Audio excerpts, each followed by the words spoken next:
Have you ever wondered what single event set the world ablaze in the First World War? In the simmering heat of June 1914, a gunshot rang out in Sarajevo that would echo through history. Archduke Franz Ferdinand of Austria-Hungary, heir to one of the grandest empires of Europe, fell victim to an assassin's bullet. This singular event, a moment that could have been a mere footnote in history, instead ignited a flame that would engulf the entire world. The assassination of Franz Ferdinand did not occur in isolation. It was the spark that lit the fuse of a world already teetering on the brink. The major powers of Europe, entangled in a web of alliances, rivalries, and simmering tensions, found themselves on a collision course towards conflict. In the aftermath of the Archduke's death, diplomatic ties frayed, ultimatums were issued, and the drums of war began to beat. The world was a powder keg waiting to explode, and this assassination was the spark that set it alight. So how did a single assassination lead to a global conflict, you might ask? It's a complex tale, woven from the threads of political alliances, national pride, and a delicate balance of power. This is the story of the gathering storm that became World War I. In the years leading up to the war, Europe was a tangled web of alliances. These intricate relationships, designed to maintain peace, ironically became the catalyst for a war of unprecedented scale. Let's take a closer look. At the heart of these alliances were two major powers. First, there was the Triple Entente, an alliance between France, Russia, and the United Kingdom. This triumvirate of nations had a shared interest in maintaining a balance of power and countering the perceived threat from the second major alliance, the Central Powers. The Central Powers were a formidable force comprising Germany, Austria-Hungary, and Italy. Bound by treaties and shared ambitions, these nations sought to expand their influence and safeguard their interests. This alliance, however, was not as solid as it seemed. Italy in particular was a reluctant member, with internal divisions and conflicting interests that would later play a key role in the war. These alliances were not static but rather dynamic and ever-evolving. They were the result of decades of diplomatic maneuvering, with nations constantly reassessing their relationships based on shifting geopolitical landscapes. The assassination of Archduke Franz Ferdinand of Austria in June 1914 was the spark that ignited the flame. Austria-Hungary, backed by Germany, declared war on Serbia. Russia, bound by treaty to Serbia, announced mobilization of its vast army. France, as an ally of Russia, found itself drawn into the conflict. Germany, fearing the combined might of the Triple Entente, declared war on Russia and France. The United Kingdom, honoring its commitment to protect Belgian neutrality violated by Germany, entered the war. One by one, nations were pulled into the fray, their alliances dragging them into a conflict that rapidly spiraled out of control. This system of alliances turned a regional conflict into a world war. Indeed, the intricate web of alliances once designed to maintain peace became a trigger for a war that would change the world forever. Now that we've set the stage, let's dive into the war itself. World War I was marked by a series of major battles that shaped the course of the conflict. Let's focus on the Western and Eastern fronts. On the Western front, a line of trenches stretched from the English Channel to the Swiss border, a grueling battlefield of mud, blood, and steel that remained largely unchanged for over 4 years. The Battle of the Somme and the Battle of Verdun were two of the most significant clashes on this front. Both battles were characterized by their immense scale and the appalling loss of life. Over on the Eastern Front, the conflict was less static and more fluid, yet no less brutal. Battles here were marked by sweeping movements and massive engagements, like the Battle of Tannenberg and the Brusilov offensive. These battles resulted in heavy casualties and significantly affected the morale and capabilities of the fighting forces. But World War I was not just a war of men, it was also a war of machines.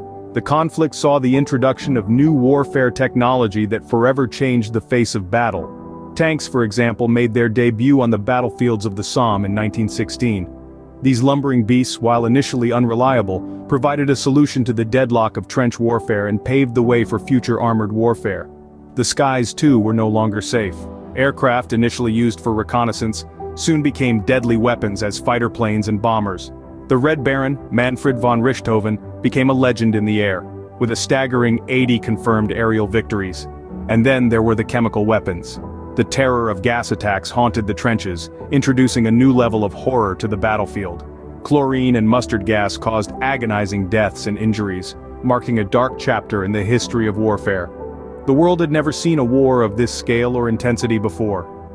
The introduction of these new technologies, combined with the vast number of men involved and the global scale of the conflict, made World War I a truly unprecedented event in human history. But what about America? How did they get involved in this European conflict? Despite its initial stance of neutrality, America was not to remain untouched by the Great War that was sweeping across Europe.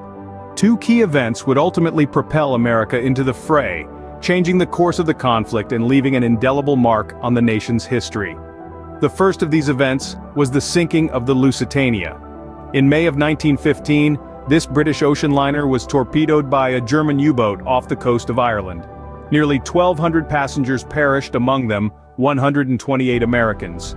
This tragic loss of civilian lives, many of whom were Americans, sparked outrage across the United States, shifting public sentiment towards the Allies. But it wasn't until 2 years later, in early 1917, that the second event occurred, which would ultimately push America into war. This was the infamous Zimmermann telegram. Intercepted and decoded by British intelligence, this secret diplomatic communication from Germany proposed a military alliance with Mexico, should the United States enter the war. The revelation of this proposed alliance, along with Germany's unrestricted submarine warfare, was the final straw that led President Woodrow Wilson to ask Congress to declare war on Germany. America's entry into the war in 1917 indeed marked a turning point in the conflict. With fresh troops, ample resources, and a renewed spirit, the United States provided the much-needed boost to the weary Allies. American soldiers, known as doughboys, played a pivotal role in key battles, helping to tip the balance in favor of the Allies.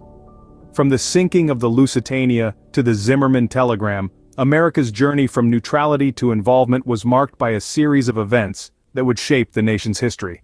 And when the United States finally joined the fray, it had a profound impact on the outcome of the war, ultimately helping to tilt the scales towards the Allies.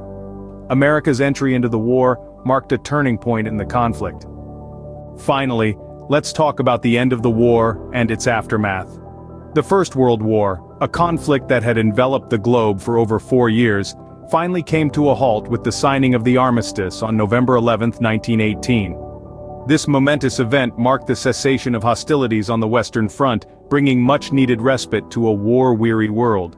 Yet the official end to the war only came with the Treaty of Versailles, signed on June 28, 1919. This treaty, however, was far from perfect. It placed the blame for the war squarely on Germany and Austria-Hungary, imposing heavy financial reparations and territorial losses on them, seeds of discontent that would later germinate into another devastating global conflict.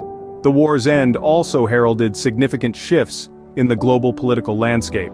The map of Europe was redrawn, with new nations emerging from the ashes of fallen empires. The once mighty European colonial powers found themselves weakened, their resources drained by the enormous costs of the war. Meanwhile, in Russia, the flames of revolution had been stoked. The Bolsheviks took control, leading to the creation of the Soviet Union. This marked the rise of communism as a major political force, setting the stage for ideological battles that would define much of the 20th century. The war's aftermath also saw the birth of the League of Nations, an international body intended to maintain peace. However, despite its noble intentions, the League was ultimately powerless to prevent the simmering tensions and unresolved hostilities from erupting once more in World War II. World War I was a turning point in human history, a cataclysmic event that transformed nations, societies, and individuals. Its impact was felt far beyond the battlefields, shaping the course of the 20th century in profound ways. World War I not only changed the map of Europe but also set the stage for the conflicts of the 20th century. So, what can we learn from World War I? The war's roots were complex, a tangled web of alliances, rivalries, and tensions that had been building for years. It was not just a single event that ignited the flame, but a series of sparks that set the world ablaze. The battles were brutal, the loss of life staggering. Each event, each decision, each moment of this war had repercussions that rippled across the globe. When America joined the fray, it marked a turning point, a shift in the balance of power that would shape the course of the conflict.